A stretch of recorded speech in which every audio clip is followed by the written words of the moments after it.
Welcome! I'm so glad you're here tonight. Before we begin, I want to ask you something simple. Where are you listening from right now? Maybe you're in bed, maybe on the couch, or maybe you just press play to escape the noise of the day. Wherever you are, know that this space is just for you.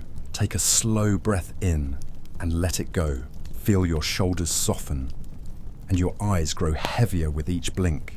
You don't need to do anything else. Just let the words carry you. In a few minutes, you might notice your thoughts drifting, almost as if your mind has decided to wander on its own. That's completely okay. It's a gentle process, and you won't even realize when it begins. So, get comfortable. Rest your head. The story is about to start, and soon, without effort, you'll be somewhere far, quiet, and calm. Tickling is a curious feature of human sensation. It can produce laughter, squirming, or irritation. It is not fully understood, but psychology has examined its possible origins and functions. In listening, you may also find yourself drifting much deeper without effort. The term tickling refers to light contact with the skin that produces an involuntary reaction. This reaction may involve laughter, pulling away, or both. There are two main forms often studied. One is called kinesmesis. The other is called gargalesis. Kinesmesis is a light, feathery touch on the skin. It does not usually make people laugh. Instead, it creates a tingling or itching feeling. For example, when a tiny insect crawls on the skin, it can trigger kinesmesis. The psychology of tickling may be examined through mechanisms of touch perception. Human skin contains receptors for pressure, vibration, and light contact. These receptors send signals through sensory nerves to the spinal cord and then to the brain. The brain integrates the signals and creates the conscious experience of being tickled. Kinesmesis involves activation of light touch receptors, such as those connected to hair follicles. The resulting signal is subtle, producing a tingling or itchy sensation. Gargalesis, however, involves deeper pressure and faster repetition. This recruits a stronger set of responses, including motor activity and laughter.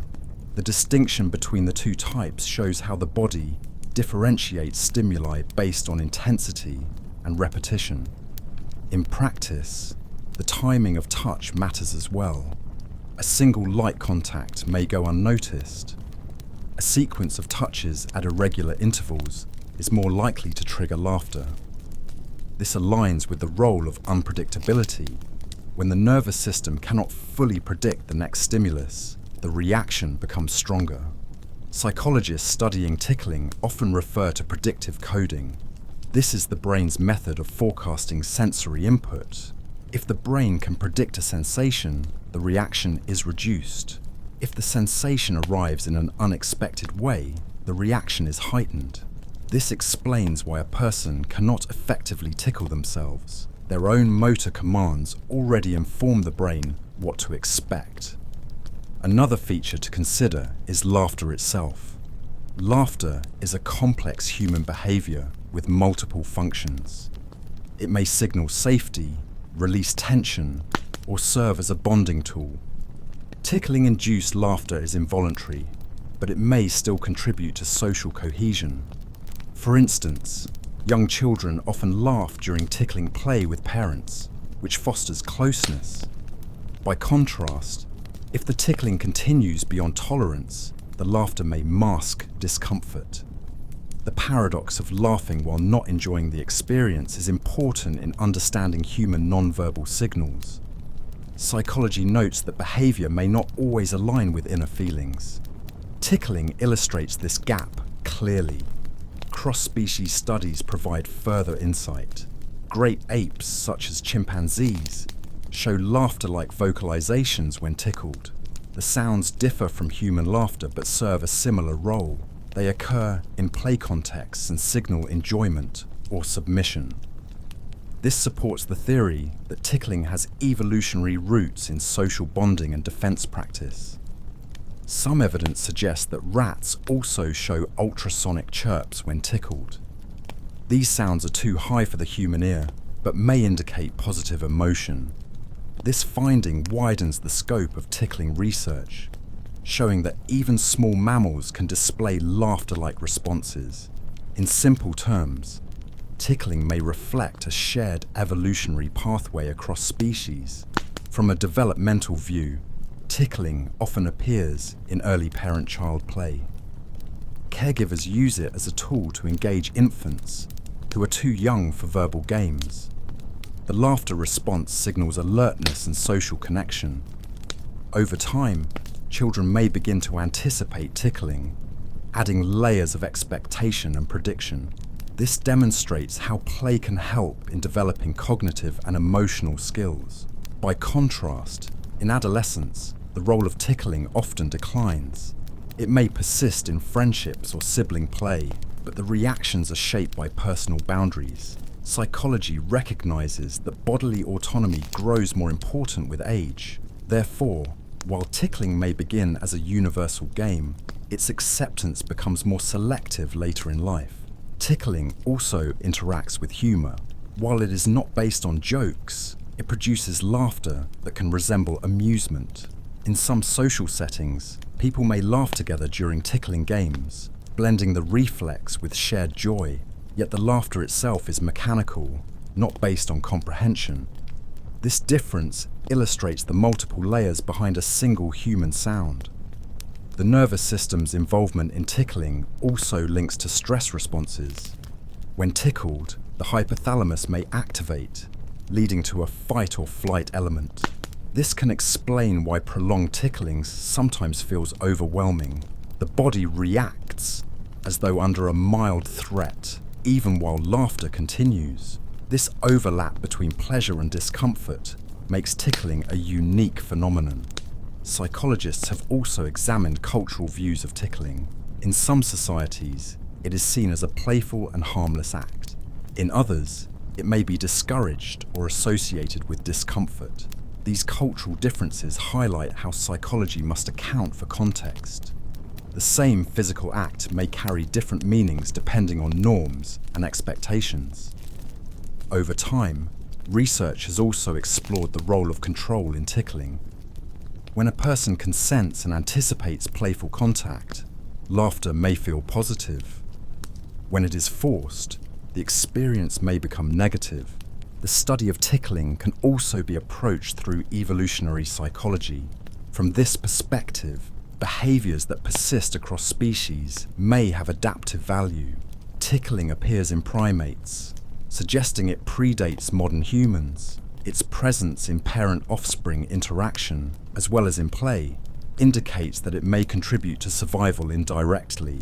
One possible function is defense. The most ticklish areas of the body are also vulnerable zones. The underarms protect arteries, the ribs shield the lungs, the soles of the feet are vital for movement. A strong reflex to squirm or guard these areas may have helped early humans avoid harm.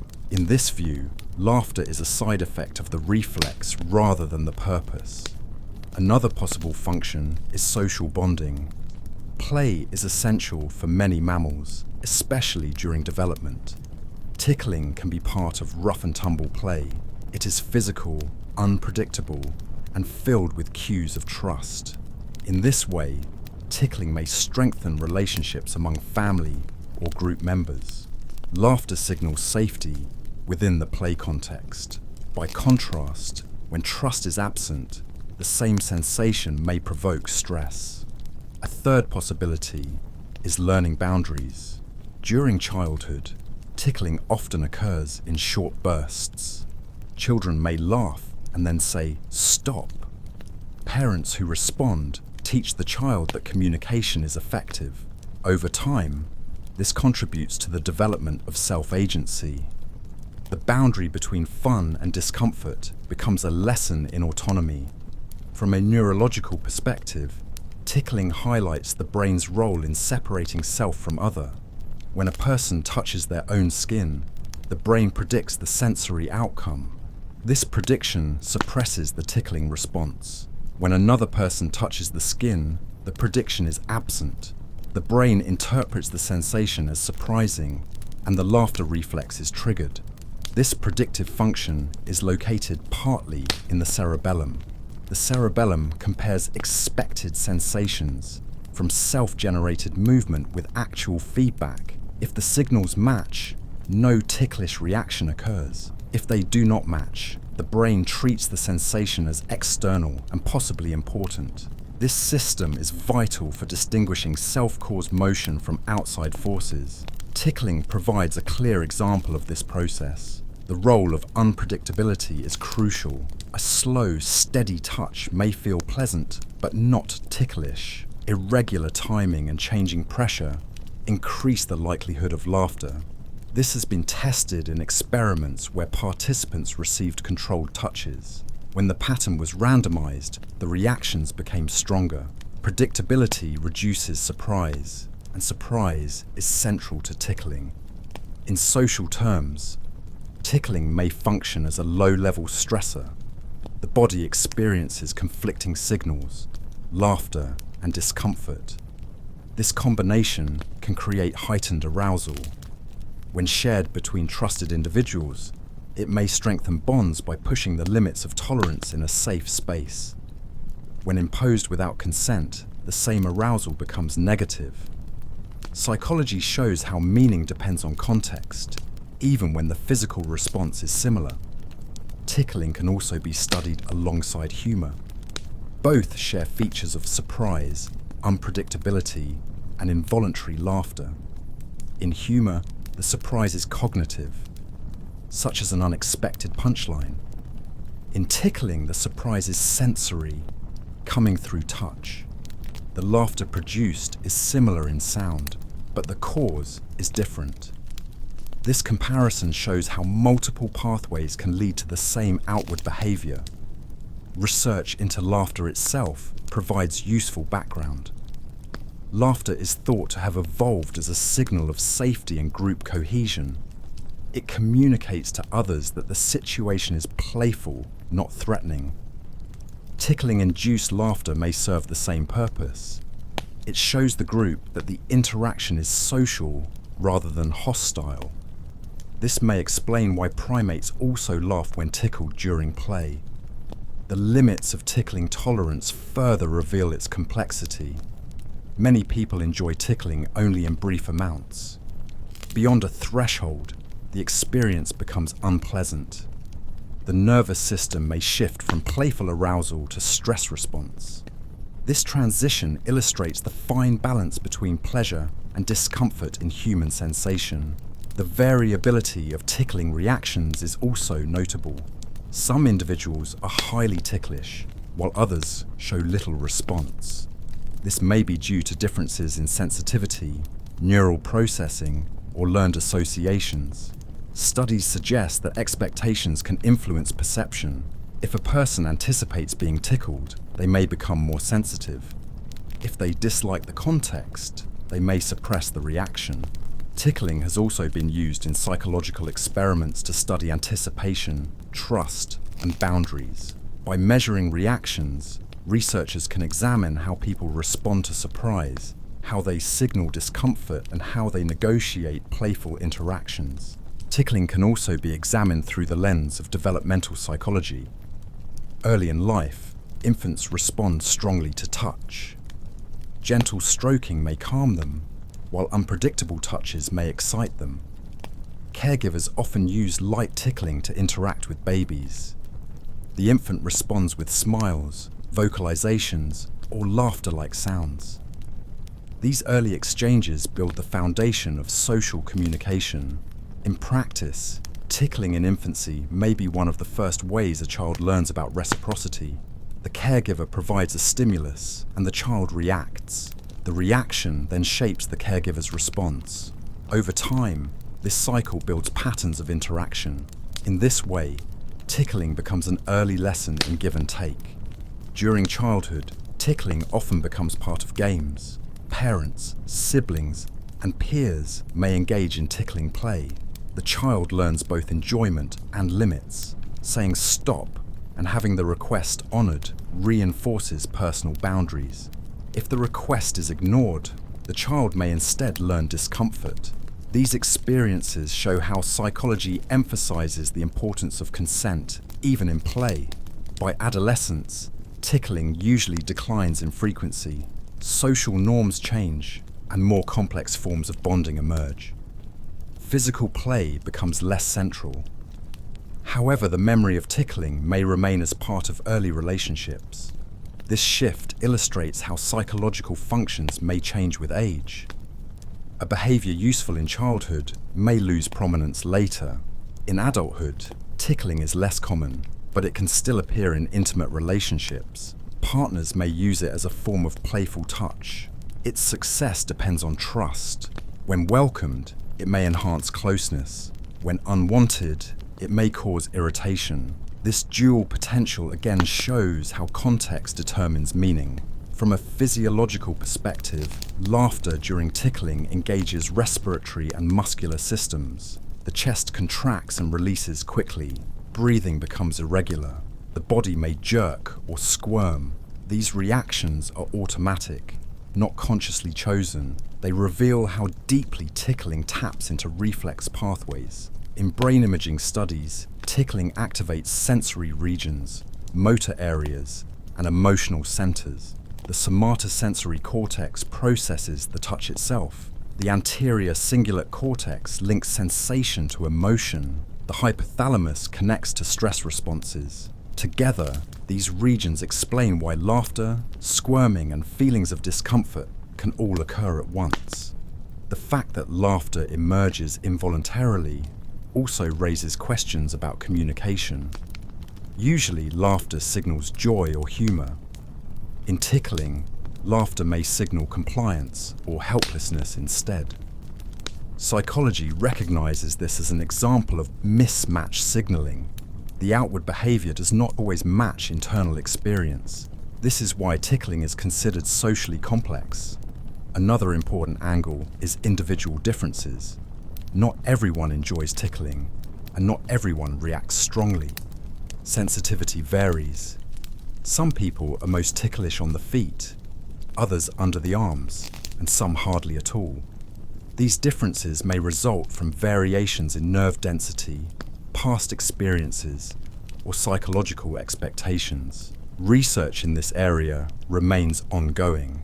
In cultural psychology, tickling is treated differently across societies. In some cultures, it is common in family play. In others, it may be less emphasized. Historical records show that tickling has appeared in writings and practices for centuries.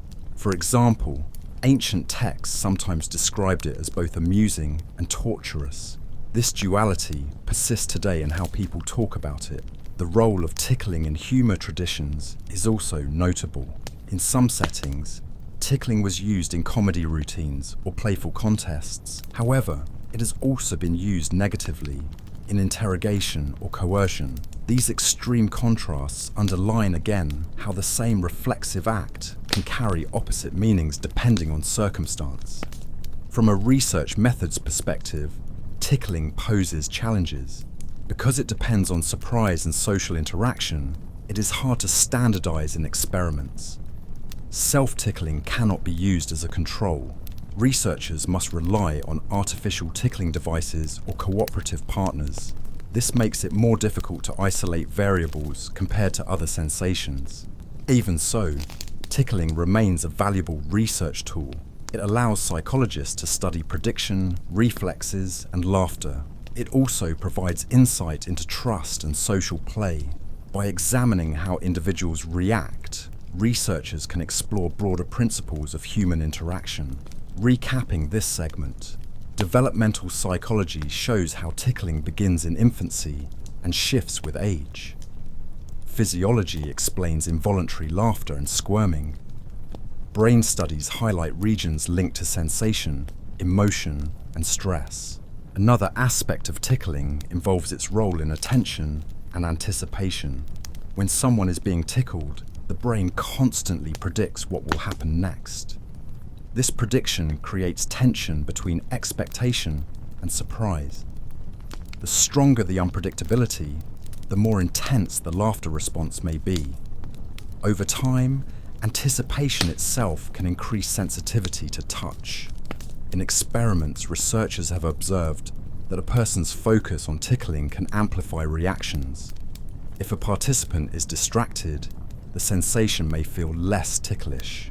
This suggests that cognitive attention plays a role in the experience. In simple terms, the mind's engagement can heighten or reduce the body's reflex. Tickling also illustrates principles of learning and adaptation. Repeated tickling in predictable patterns often loses its effect. The brain adapts to the stimulus, and laughter diminishes. This shows how the nervous system adjusts to repeated sensations. Yet, variation in timing, location, or force can renew the reaction, demonstrating the importance of novelty in sensory processing. Social dynamics remain central to understanding tickling. Trust between individuals is crucial. Tickling within trusted relationships may be playful and enjoyable. Tickling from strangers or in coercive contexts can provoke discomfort. The behavior demonstrates how the same physical act carries different meanings based on social bonds and context. In developmental psychology, tickling also supports motor learning. Children often squirm, push away, or attempt to escape while being tickled. These movements may help coordinate muscles and develop reflexive responses. Although playful, the actions reflect real physical skill building. Over time, children may learn both defensive movements and how to modulate reactions socially. In evolutionary terms, tickling likely serves multiple functions. Protective reflexes, social bonding, and play learning are all possible contributions. While each function alone does not explain the phenomenon completely, together they suggest that tickling is an adaptive and multifaceted behavior. Physiologically, tickling engages multiple body systems simultaneously. Muscles contract and release quickly, heart rate may rise, breathing becomes irregular. The combination of motor activity, respiratory change, and laughter shows how deeply connected the sensation is to the body's arousal mechanisms. These responses are largely automatic, not consciously controlled. In neuroscience, studies have highlighted specific pathways. Sensory nerves carry touch information to the spinal cord. From there, signals travel to the somatosensory cortex. The anterior cingulate cortex links sensory input with emotional response. Subcortical structures, including the hypothalamus, contribute to arousal and involuntary motor reactions. Together, these systems produce the complex experience we call tickling. Individual differences in ticklishness remain a key area of research. Genetics, past experiences, and expectations can all influence reactions. Some people are highly sensitive and respond quickly. Others are less affected. Anticipation and attention further modulate the response. This variability illustrates how even a simple physical stimulus can produce a range of psychological and physiological outcomes. Cultural perspectives also influence tickling. In some societies, it is integrated into family or social play. In others, it is less emphasized. Historical accounts show that tickling has been recorded for centuries. Ancient texts often mention tickling as both amusing and irritating, demonstrating its long-standing dual nature. The role of tickling in humor provides additional insight. Laughter from tickling shares acoustic features with laughter from jokes, yet the cause differs. One is cognitive, the other sensory. This comparison shows that similar behaviors can arise from distinct pathways. It emphasizes how human expressions are shaped by both mind and body. Tickling also highlights the interplay between reflexes and voluntary control. When tickled, the body reacts automatically. Muscles may contract, laughter may emerge, and breathing can change without conscious thought. At the same time, the person may attempt to resist or control their response. This tension between automatic and voluntary responses provides insight into human neurology and behavior.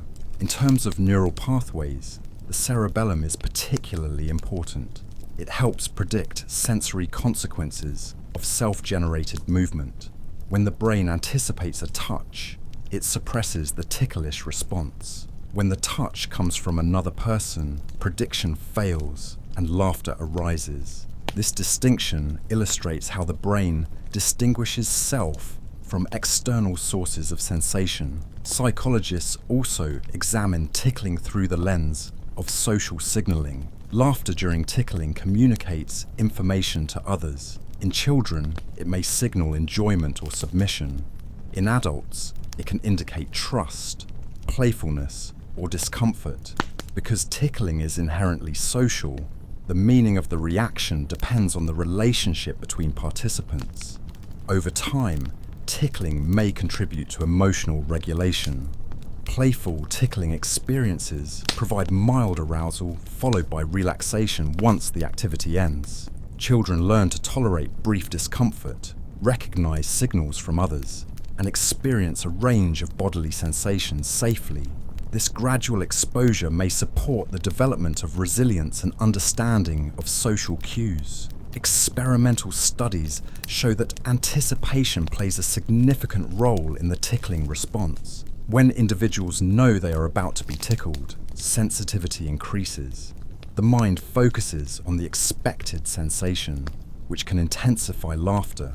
Conversely, distraction or divided attention may reduce the ticklish response. This demonstrates how cognition interacts with physical reflexes. Cross-species comparisons offer additional insight.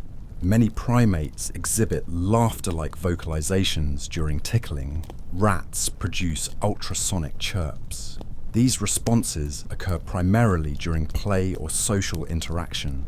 Such observations support the idea that tickling has evolutionary roots in social bonding and learning, not merely amusement. Tickling may also provide a low-level stressor. The body experiences a combination of pleasure, surprise, and mild discomfort. This triggers autonomic responses, including changes in heart rate, breathing, and muscle tension. When shared within a safe context, these responses can strengthen social bonds. When imposed without consent, the same reactions may lead to stress or aversion. From a developmental perspective, tickling teaches lessons about boundaries.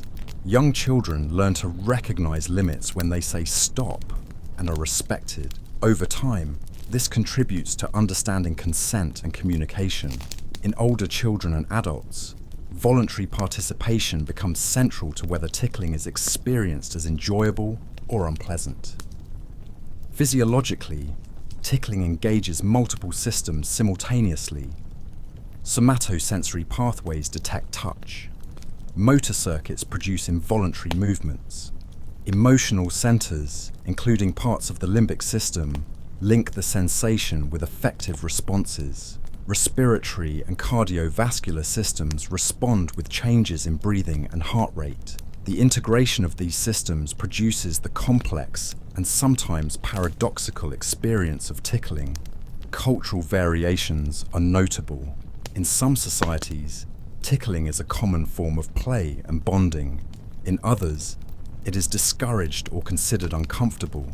Historical records show tickling has been recognized for centuries, sometimes as amusement, sometimes as a form of mild punishment. These contrasts demonstrate that the same physical stimulus can carry different social meanings depending on context. Recapping this segment, tickling illustrates the interaction of reflexive and voluntary responses, prediction versus surprise, and sensory input with social meaning. It engages multiple brain regions, supports development of social and emotional skills, and varies according to individual and cultural differences. The phenomenon remains both simple and complex, providing insights into human behavior, physiology, and social interaction. In simple terms, tickling shows how the body, brain, and social environment work together. Even a brief, playful touch can reveal fundamental psychological processes. It highlights prediction, attention, reflex, bonding, and the nuanced relationship between sensation and meaning. Take a slow, steady breath in and let it out gently. Notice your body beginning to settle. Each exhale allows your muscles to release a little more tension. The soft, crackling fire in the background is steady and warm, like a quiet guide for your attention. Focus first on your feet. Feel them becoming heavier, softer, more relaxed. Let this warmth and heaviness spread slowly up through your ankles, your calves, your knees. With each breath, your legs sink further into calm. The fire's gentle crackle keeps a steady rhythm. Slow, predictable, comforting. Now bring awareness to your thighs and hips. Notice the support beneath you. Allow the muscles to soften completely.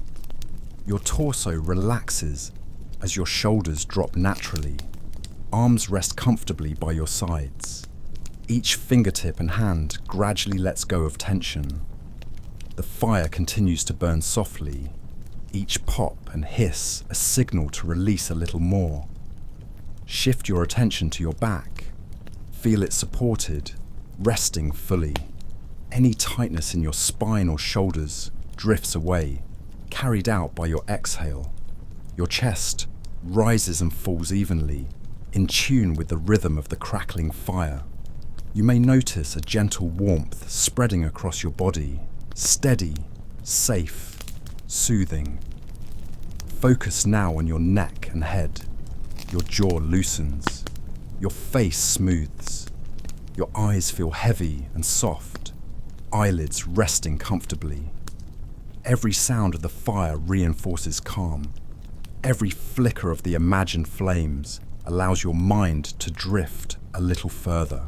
Now allow your thoughts to become lighter, as if floating on the warm air rising from the fire. Any remaining tension, any lingering worry may gently drift away. You do not need to hold on to them. The steady sound of the fire, the slow rhythm of your breath, all of it guides you toward deeper relaxation.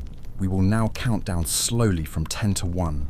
With each number, feel yourself sinking further into calm. 10, your body softens. 9, heavier, warmer, more at ease.